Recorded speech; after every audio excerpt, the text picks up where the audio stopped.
Formative speaking is a lot like original oratory, except you're not giving your opinion on the topic. So it's a 7 to 10 minute speech on a topic of your choice. So for informative speaking, you can really choose anything that interests you. It could be about anything going on in the world or anything you want to talk about, something that you can write an informative essay on. So it's similar to an informative essay except in a speech, and you're going to want to use something that interests you because then your audience will be interested as well. For informative speaking, you get to use a prop, which is very different from all the other events because all the other events do not allow you to use a prop. This prop is going to be a visual to help you move on with your speech and to help you guide yourself throughout your speech. What's good and something to remember is to bring an easel when you go to the event. So if you have a poster, your easel will be able to stand on.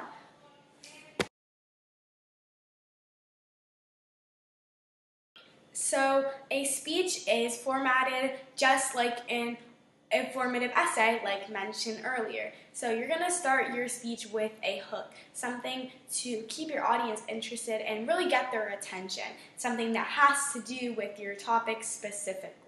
So after that, you're going to preview your 3 main points about the topic. So what performers like to use is what we like to call an oratory triangle. So you start your speech in the middle, and this is where you're going to give your introduction. And then you're going to go off onto your next main point, and you're going to walk to the right side of the room, or the left side, whichever you prefer. And you're going to give your next body paragraph, and you're going to provide support, and that is very important throughout the speech. Then you're going to go on to your next point, and you're going to move on to the next, in the middle of the room again. And then your next point, you're going to move on to here, and then your next point, and then you want to move up for your conclusion. This is really based on preference, but we really like to use the oratory triangle so that you can guide yourself through your speech. So after you go through the body paragraphs, really explaining what you're talking about, the causes and effects of what you're talking about, and then you're going to go on to the conclusion, stating your main points and bringing your audience back to a full circle on your topic. You really want to use a topic that pertains specifically to you, something that you are confident about, something that you like talking about so you don't get bored. It could really be anything. Let's say you're a dancer and you want to write your essay, your speech on dancing, or if you're a singer and you have something interesting to write an informative speech about singing. Anything that is interesting and that your audience is going to be interested in as well.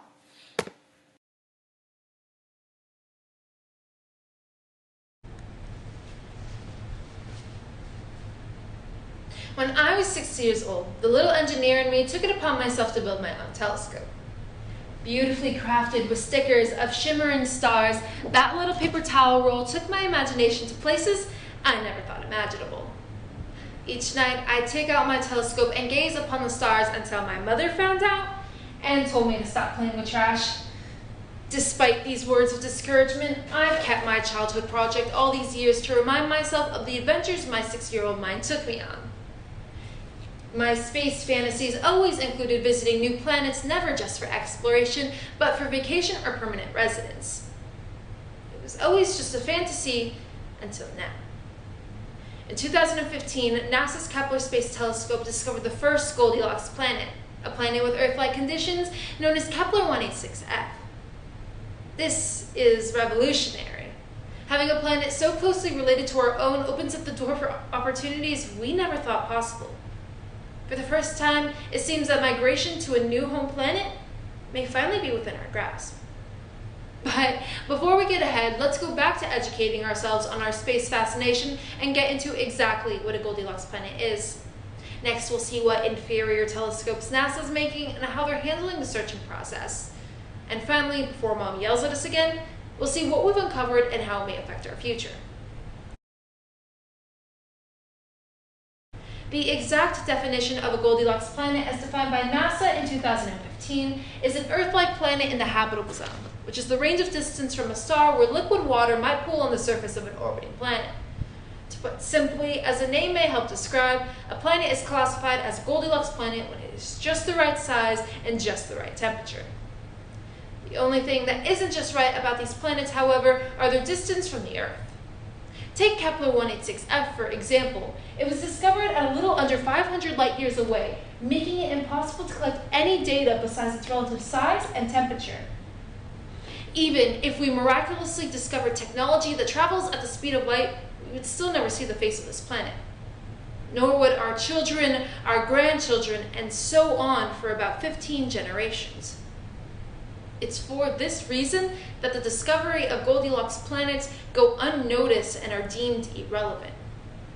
To emphasize the significance of these discoveries, remember that in 1995, according to BBC, the first planet outside of our solar system was discovered, 51 Pegasi b. Here we are 21 years later, and we're discovering planets so closely related to our own that they could potentially be our new home. Since the discovery of 51 Pegasi b, 21 years have passed, during which groundbreaking research and missions have proven the existence and the magnitude of Goldilocks planets. By 2050, who knows where space exploration will take us?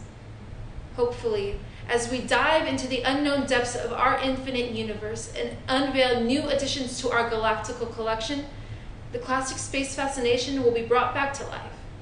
And with it, a new generation that will dream, just as I once did, of adventures that are truly out of this world. Don'ts. So first, do's. Do memorize your speech. In order to be successful in this event, you need to have your speech memorized so you can actually perform. This goes along with the next do's. Do use hand gestures. If you have your piece memorized, that's when you could start blocking and putting on your piece and telling yourself where you're going to use a hand gesture and where you're going to look at a certain person in the audience.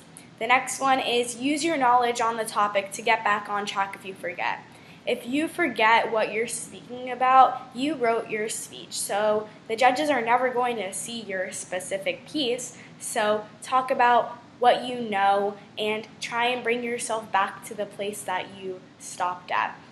Next one, be loud enough for your audience to hear. You want your audience to hear you speak. You want to project your voice so you can look confident.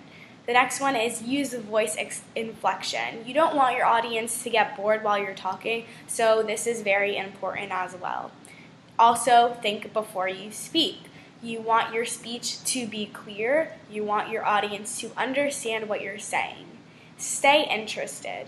If you're interested in your speech, so will your audience. If you're not interested in your speech, your audience will get bored as well. Move around the room while talking. This is another one. Typically, oratories like to use an oratory triangle, and this is used for informative and oratory. So the oratory triangle is when you start your speech in the middle of the room, and you make a triangle. Then you move to the right or left when you go to your next point. And then to your next point, you move to the other side of the room, and then you move back to the middle, and then in the middle, you go up for the conclusion. So you want to use the room so you can flow through your speech. The next one is be confident. If you're confident in what you're saying, other people will believe you as well. They will trust you. They will be inclined to listen to you if you know what you're saying. The next one is be respectful to competitors. This doesn't really have much to do with your performance, but judges like a good person, someone who's listening, not only to their speech. The next one is don't. Don't freak out if you forget something. It happens to everyone. The next one is don't bore your audience. If you're bored, so they will be bored too. Do not stay monotone. Don't use unclear transitions. Don't get distracted while talking because your audience will get distracted. And don't mumble while you're speaking. or look unsure on what you're saying. You want your audience to be clear on your point, and do all these things and don't do the don'ts if you would like to be successful.